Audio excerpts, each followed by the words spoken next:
जी हाँ साथियों, क्या सोच रहे हैं? एआई के माध्यम से पैदा हुआ पहला बच्चा, अब इस मनुष्य प्रजाति का क्या होगा? क्या पूरी तरह से एआई से बच्चे पैदा होंगे? बिल्कुल सही सुन रहे हैं साथियों। पहली बार ऐसा संभव हुआ है कि एआई और रोबोटिक्स के माध्यम से पूरी तरह से फर्टिलाइजेशन कराया गया है, जिसमें किसी तरह का कोई मानवीय हस्तक्षेप नहीं रहा है। और पहली बार 2025 में एक स्वस्थ बच्चे ने जन्म लिया है। 40 वर्षीय महिला, मैक्सिकन महिला के द्वारा एक बच्चे को जन्म दिया गया जो पूरी तरह से स्वस्थ है और जिसकी मॉनिटरिंग पूरी तरह से एआई और रोबोटिक्स के माध्यम से की गई है। इसमें मनुष्य का कोई हस्तक्षेप नहीं रहा है।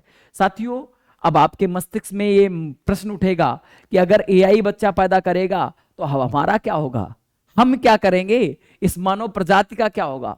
बिल्कुल सही सुन रहे साथियों। देखो, विज्ञान का जैसे जैसे विकास हो रहा है, विज्ञान हमारे लिए वरदान सा भी साबित हो रही है, तो वरदान के साथ साथ अभिशाप भी साबित हो रही है।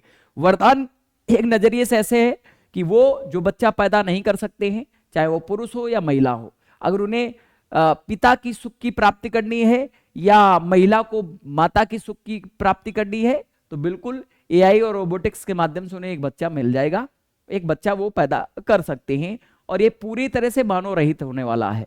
साथियों, 1990 के दशक में एक प्रोसेस आया जिसका नाम था आईवीएफ प्रोसेस। 1990 के दशक में जब आईवीएफ प्रोसेस आया, जिसको बोलते हैं इन विट्रो फर्टिलाइजेशन, इस प्रोसेस में क्या है, जैसे ही आया तो दुनिया में हाहाकार मच गया। मेडिकल के सेक्टर में, चिकित्सा के क्षेत्र में हाहाकार मच गया कि भाई अब महिलाओं के शरीर में बच्चे का विकास ना करके शरीर के बाहर भी किया जा सकता है। मतलब एक बच्चे का निर्माण हम एक लैब में भी कर सकते हैं। बिल्कुल सही साथियों। क्यों? क्योंकि आईवीएफ प्रोसेस में होता क्या था कि महिलाओं के शरीर से ओवम को लेकर के, अंडाणु को लेकर के और पुरुष के शरीर के स्पर्म को लेकर के एक जगह फर्टाइल करा गया, एक जगह इनका निषेचन करवाया गया और निषेचन के बाद उनकी पूरी की पूरी देखरेख करी गई और देखरेख के बाद जो भी उससे फाइटस का निर्माण हुआ, जो फाइटल बना, उसे फीमेल बॉडी के यूटेरस में डाला गया और उससे एक स्वस्थ बच्चे का जन्म हुआ। विकास होगा तो जन्म हुआ, ठीक है ना। लेकिन 2025 एक नई क्रांति लेकर के आया। मतलब इस आईवीएफ प्रोसेस से भी एक अगले स्टेप पे चला गया। आप समझ रहे हैं, अभी तक आईवीएफ प्रोसेस था, अब वो एक नए स्टेप पे चला गया।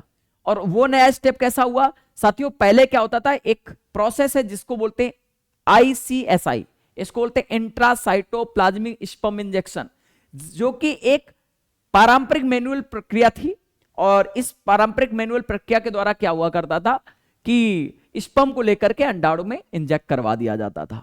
लेकिन अभी ये जो आईवीएफ प्रोसेस जब पूरा किया गया, इस आईवीएफ प्रोसेस को पूरी तरह से कंप्लीटली, पूरी तरह से स्पर्म को अंडे में क्या करा गया साथियों? इंजेक्ट किया गया।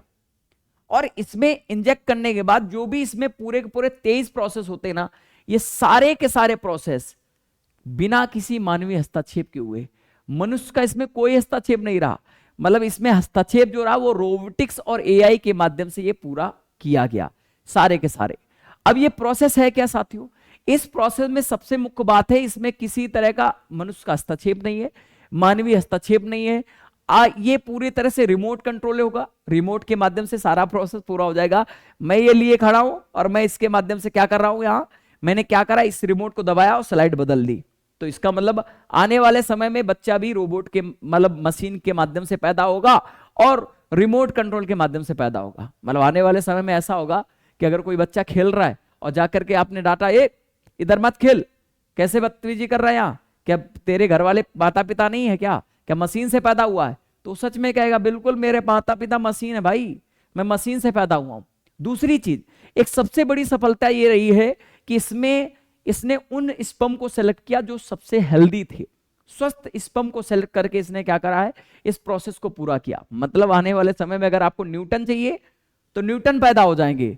अब अगर आपको सचिन तेंदुलकर चाहिए तो आप पहले ही बता दो कि मुझे सचिन तेंदुलकर चाहिए, मुझे विराट कोहली चाहिए, पहले ही मुझे लोको पायलट चाहिए, रेल ट्रेन चलाने वाला फर्स्ट क्लास आदमी चाहिए, पहले ही फर्स्ट क्लास हो एकदम अच्छा। ये सारा का सारा पहले ही सेलेक्ट किया जा सकेगा। ये मनुष्य की इस 2025 में जो एक उपलब्धि है, ये बहुत बड़ी उपलब्धि है और ये आपके लिए वरदान भी साबित हो सकती है और ये श्राप भी साबित हो सकता है। क्योंकि वरदान क्या है, ये उनके लिए वरदान हुआ जो महिलाएं, जो पुरुष बच्चा नहीं पैदा कर सकती हैं, उनके लिए वरदान हो गया। लेकिन अभिशाप उनके लिए हो गया जो कि मतलब ऐसा होगा कि अगर बच्चा मनुष्य नहीं पैदा करेगा तो क्या एआई ही से ही पैदा कर लेंगे? क्या हम रोबोट से पैदा कर लेंगे? बिल्कुल सही बात।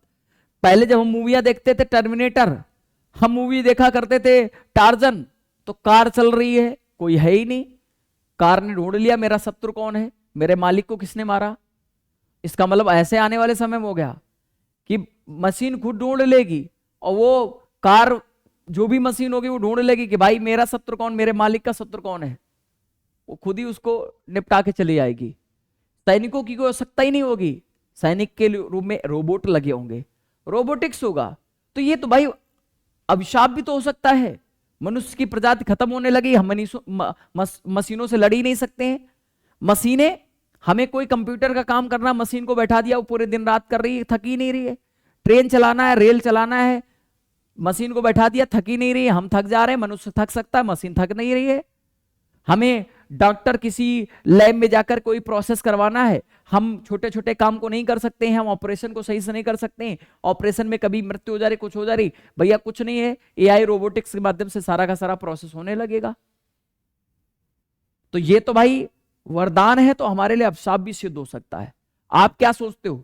एक छोटा सा कमेंट करके जरूर बताएं आपकी क्या सोच है। आप अपनी राय जरूर रखें। धन्यवाद।